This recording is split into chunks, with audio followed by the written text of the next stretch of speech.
Where do you stand on this anti-piracy thing we got going on out there in the seven seas, blowing vessels out of the water? What do you think about it?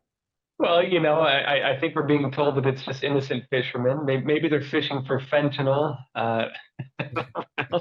But no, I'm all for it. I think with drug cartels, honestly, they should be labeled as terrorists. These are paramilitary organizations. In terms of influence, subversion, bribery, blackmail, murder, assassinations, the way they control entire governments, it's horrible. And allowing them to go as long as we have is basically let them take over entire countries within Latin America to the point where you have the heads of entire states, Venezuela, now Colombia, being labeled as effectively like leaders of the drug cartels. So I don't know if anything short of this could solve it. Yeah. I will say, from my perspective, I'm old enough. I actually spent time during the '80s engaged in the drug wars, and I'm happy now to see that we're actually treating it like a war.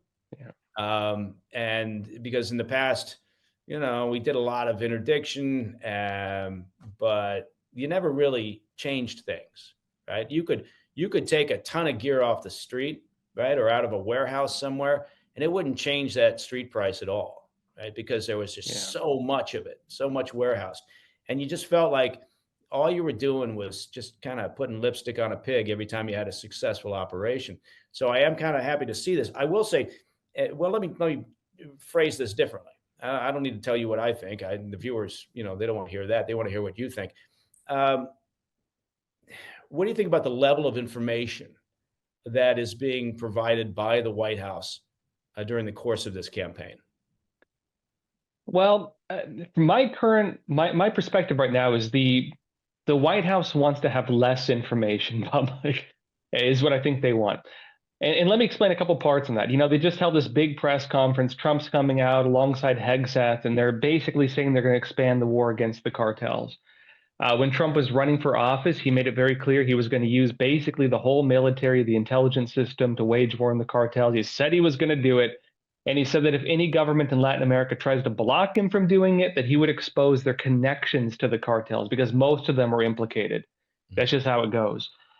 The recent changes they made at the Pentagon, making it so that journalists can't just wander around. They have to show their press badges so they can't, sneak around, like listening to conversations. And also they can't publish like, illegal leaks. I believe that's also tied in with this. I think they don't want to have it like every time they plan on doing something, the media publishes it and then blows a lid on it and the whole operation gets thrown under the bus. I think they don't want that anymore. And if you were to ask me, a lot of what's happening in Latin America, it's actually bigger than just a few little boats and a few little cartels, running their operations. The cartels are tied in with broader things. They're tied in with terrorism. Post 9/11, that was the narrative. Remember the commercials? If you smoke marijuana, you're supporting terrorism. It's actually kind of true, like a little bit more like opium and stuff like that. But there are narco terrorist organizations in Latin America. Shining Path, one of the big ones. You have very active Hezbollah networks all throughout Latin America.